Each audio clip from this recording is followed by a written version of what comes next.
I'm so glad you guys have joined us. I'm your host, Stacia Carrington, and I am going to be introducing Emma Camp, and she's going to be talking to you about the Coral Nature Program.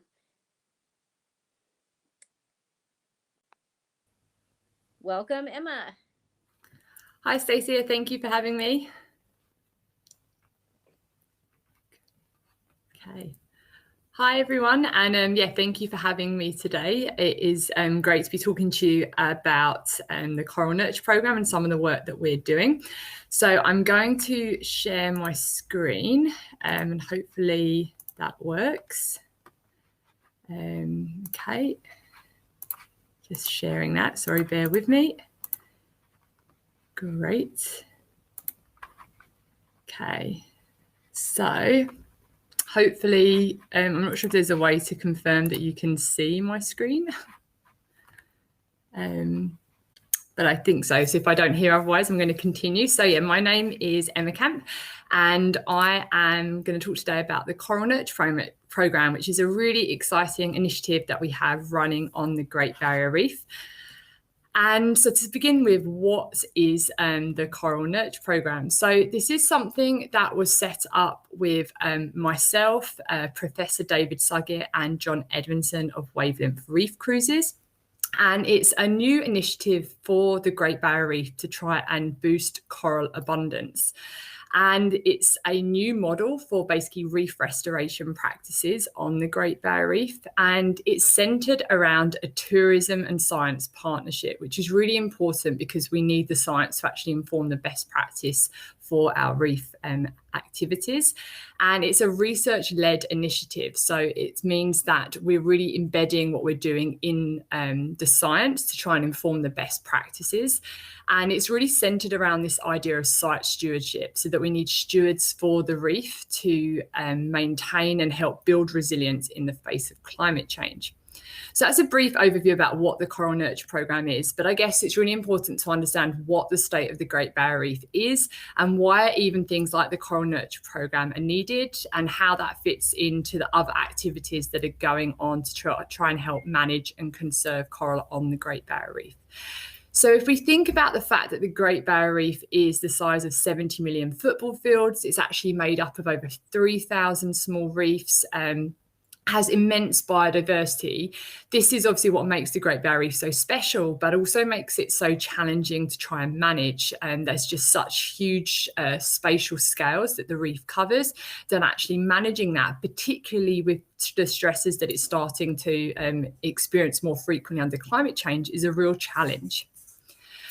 So what is the state of the Great Barrier Reef? I get asked this question a lot from people because they hear such mixed messaging about what the state of the reef is. So both of these pictures I took in 2017, and what you can see is that there's, a site that really you may only consider a coral graveyard, and on the other side, a really biodiverse, beautiful, functioning coral reef. So what you can see is that there's really diverse reefs still left on there.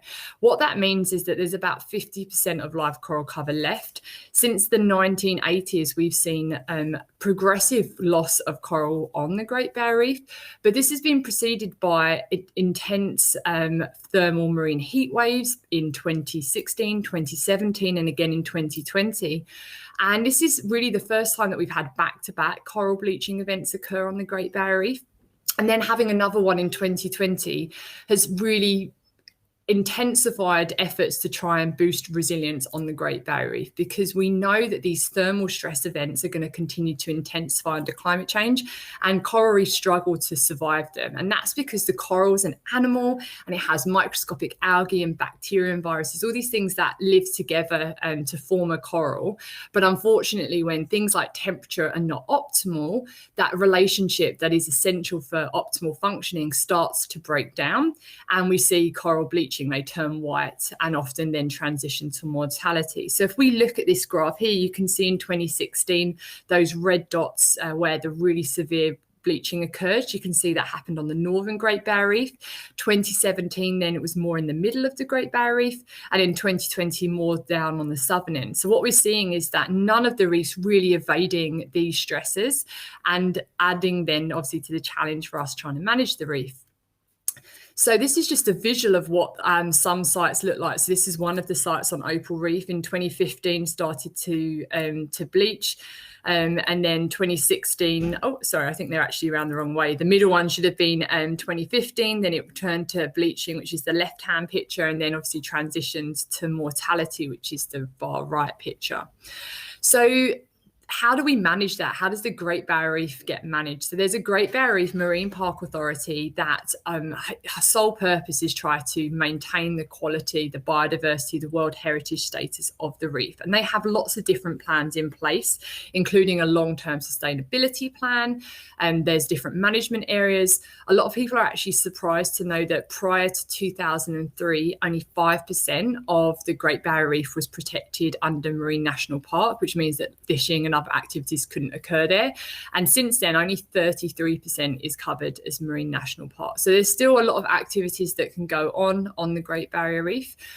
But the point being is that any of these marine national parks that are in place, although they're vitally important, they don't actually account for climate change and the impacts of climate change and how we start trying to boost resilience of the reef to those future thermal anomalies and other stresses like low oxygen and low pH. So what do we do as scientists? What can we do?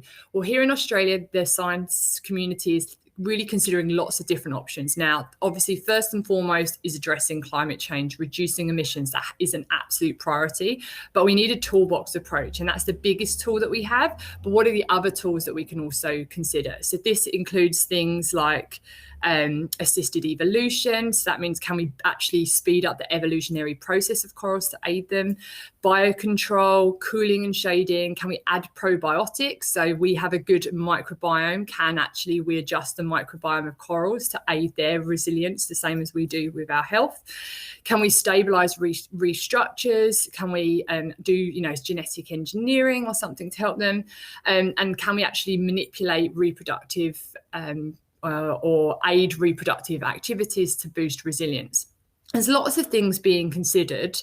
And it's, the decade of ecosystem restoration by the United Nations. So there's a global motivation for actual local site stewardship to secure reefs. So a lot of the interventions that I mentioned are really being led by science, but actually what can the people on the ground, the stakeholders, do to help manage and maintain their sites? And there's a real national motivation on the Great Barrier Reef in particular to secure the reef, because if you look here, all of those colours on the right-hand side show the economic value of sites on the reef, and there are a huge economic value of sites, over $6 billion per year in the Australian economy from reef associated tourism. So the tourism industry has a real desire and motivation to help secure the value, both ecological and economic, of sites on the Great Barrier Reef. So this led then to a formation with myself, a colleague, Dave Suggett, and also John Edmondson of Wavelength Reef Cruises, to say, how can science and tourism partner together to try and form a network that can actually help tour operators boost resilience at high ecological and economically valuable sites? So this started in 2018 as a kind of proof of concept to see, if we worked with one operator, what could we achieve in terms of coral restoration. Phase 2 then led to scaling to 5 operators on the Great Barrier Reef around the Cairns marine area to see what we could do in terms of actually scaling up across diverse operators. And we're now on phase 3, which is asking, again, if we bring operators with different models in, how much can we upscale? And to date, we've already outplanted as a collective over 30,000 corals on the Great Barrier Reef. And that has been achieved across 10 different sites, which you can see on the right, and they're kind of all around the Cairns Port Douglas region. So how have we done that? What are we doing? What's different to some of the other restoration activities that you'd probably heard about? So the first is then that John Edmondson, that works with us at Wavelength Reef Cruises, actually developed and patented a coral clip. So you can see that in the top right picture. It's a really simple clip attached to a nail that can actually be hammered in really, really quickly. And what it means is that we can actually outplant corals several orders of magnitude faster than we could before. They're really discreet, which means that they can just be attached, and you really don't see anything obtrusive on the floor. So at tourism sites, that's really beneficial.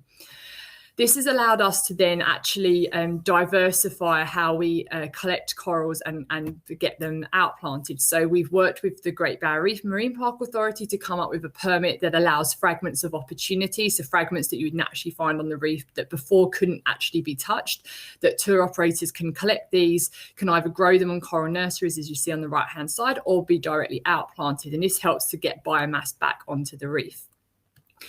The next thing then has been to actually integrate this into the operations of the tour operators. So we don't want to come up with a procedure that doesn't work with everyday activities. So we're integrating this into the activities that the operators regularly do. They already do site maintenance by removing things like crown of thorns and of starfish, which is detrimental to the coral. So again, if we can integrate coral nurture program activities into what's going on, it becomes a lot more ecologically feasible because of the economic viability that it allows.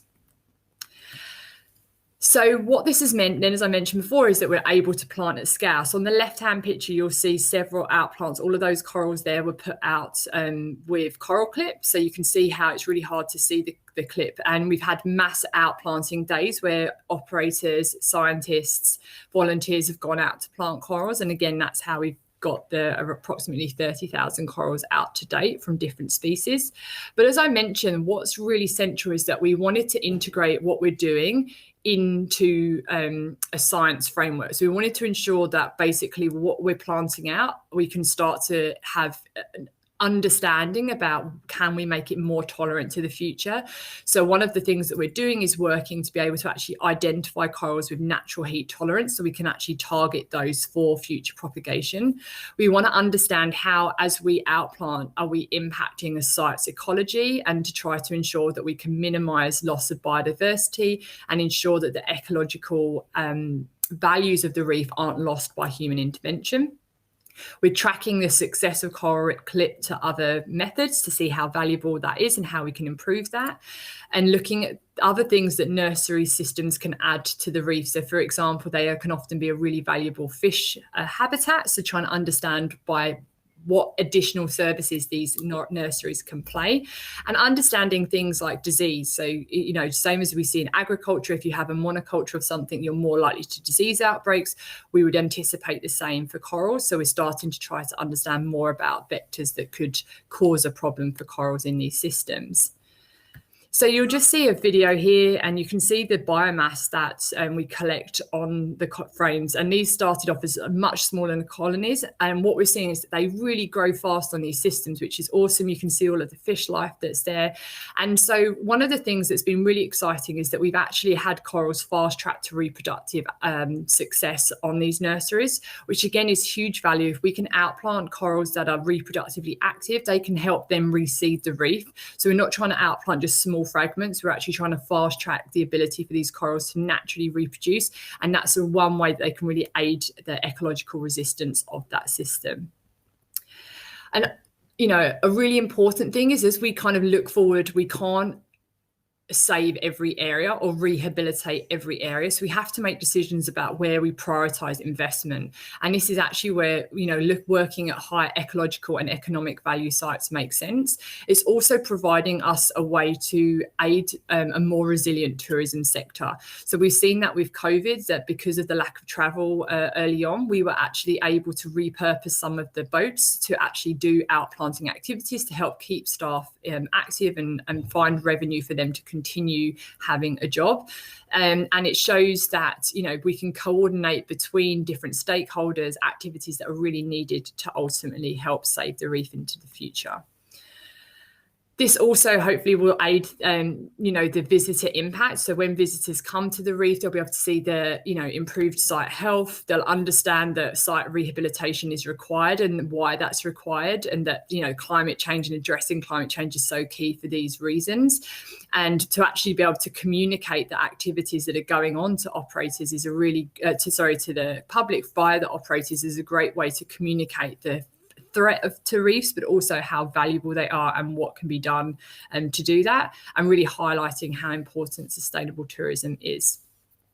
So I think I'm about out of time, so I'm going to leave it there and say a big thank you. And as I kind of said at the start, this is really a partnership with Science and Tourism.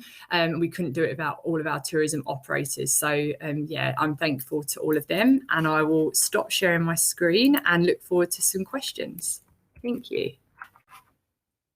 Thank you, Emma. That was a fantastic presentation. We have a few questions here. Great. So the first one is, as you are planting these new corals, how quickly are they growing, and then kind of like how quickly are you seeing the life that was there before really start to come back?